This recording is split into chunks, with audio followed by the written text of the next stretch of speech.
That's when you truly know you're fearing God. And I'll show you how I know that. Fearing God is not offending him or his word, as we read. God is looking for an obedient people, right? It says that in Samuel, obedience is better than sacrifice. Yes. As I was studying this and waiting on God a couple weeks ago, I heard the Lord say to me, he said, my church is hearing, but they're not doing. And then he told me to read James 2. To have faith in action is to be obedient. The book of James is an exhortation to believers about putting outward actions with our inward faith. We should all know the book of James, right? Otherwise we accomplish nothing. And prior to chapter 2, which is where we're going to go, chapter 1 just briefly talks about being doers of the word and not hearers only, right? So we're going to start in James 2.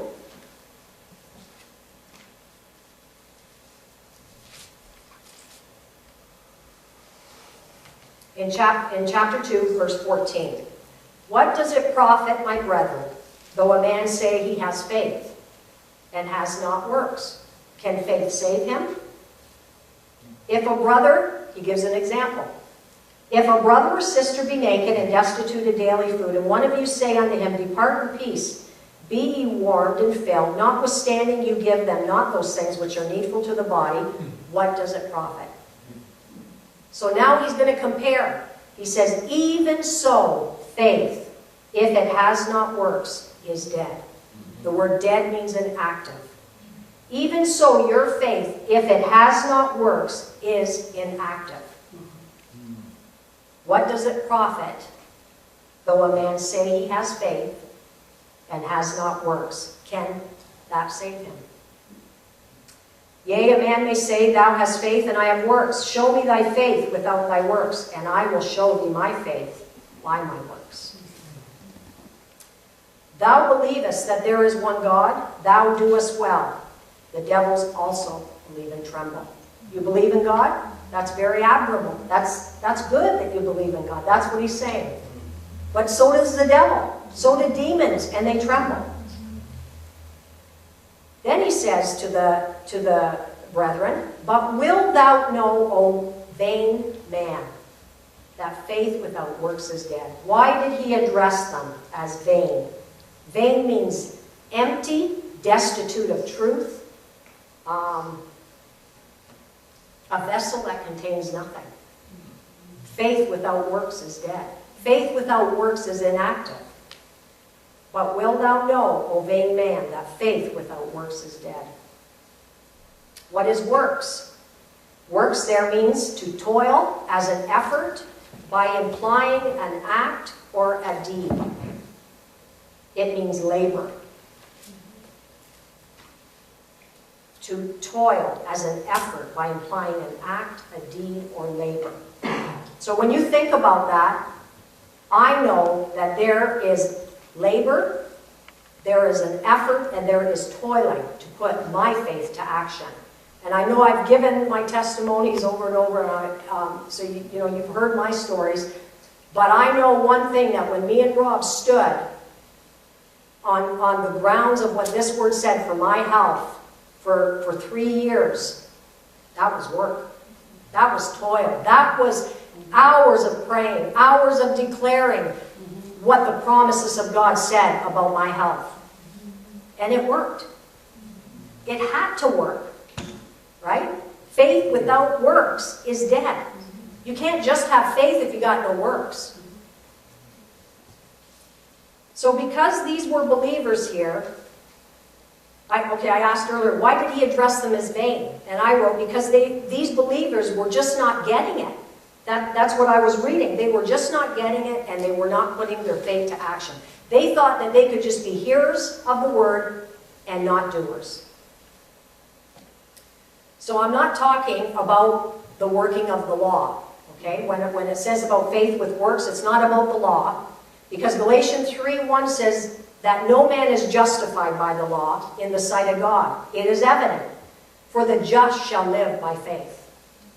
But there is a law of faith, and that law of faith has works. And we are to be those doers of the word.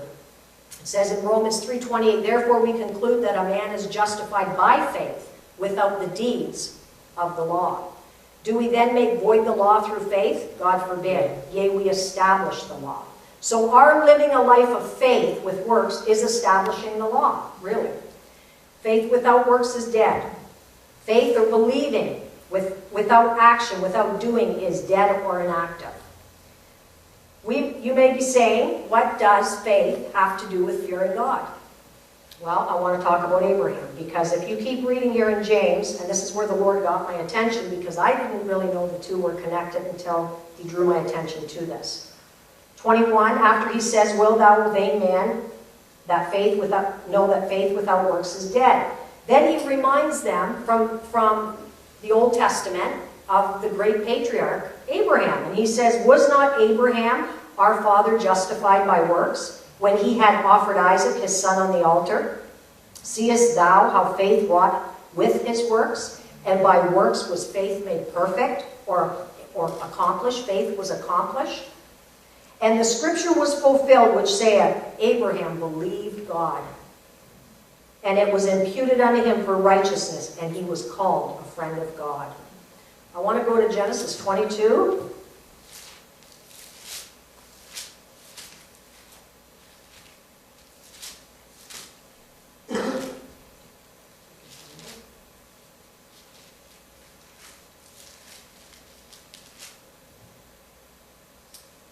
And it came to pass after these things that God did tempt Abraham, and said unto him, Abraham. And he said, behold, here I am. And he said, take now thy son, thy only son, Isaac, whom thou lovest, and get thee into the land of Moriah, and offer him there for a burnt offering upon one of the mountains which I tell of thee. Moriah means chosen by Jehovah. And we all have a place chosen by Jehovah, a place where we will be tempted, tested, and tried to see where our faith is at. I don't care what anybody says, we all are going to go through it. And just like Abraham,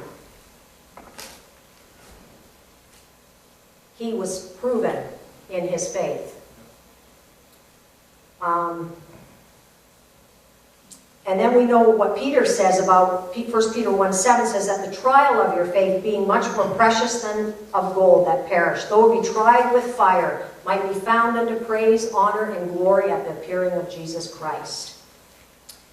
So as we look at this story, I'm not going to read all of it, but Abraham obeys God. He gets up in the morning, says in verse 3, after God told him to go to Mount Moriah, says Abraham rose early in the morning, he gets his donkey, he saddles it, he gets the wood for the offering, and he gets his son. And off he goes, 3-day journey. Never questioning, never complaining, never grumbling, never wondering why God would say to him, I want you to offer your son on the altar. Not once, at least it's not written. And he says to the men that were with him, Abide ye here with the ass, and I and the lad will go yonder and worship and come again to you. He knew he was going to come back with Isaac. And Abraham took the wood and the burnt offering, and he laid it upon Isaac his son, and he took the fire in his hand and a knife, and they went both of them together. And Isaac spoke to his father, and he said, Father, he says, where's the sacrifice? And Abraham said to him, God will provide. When you're in the place that God has chosen to test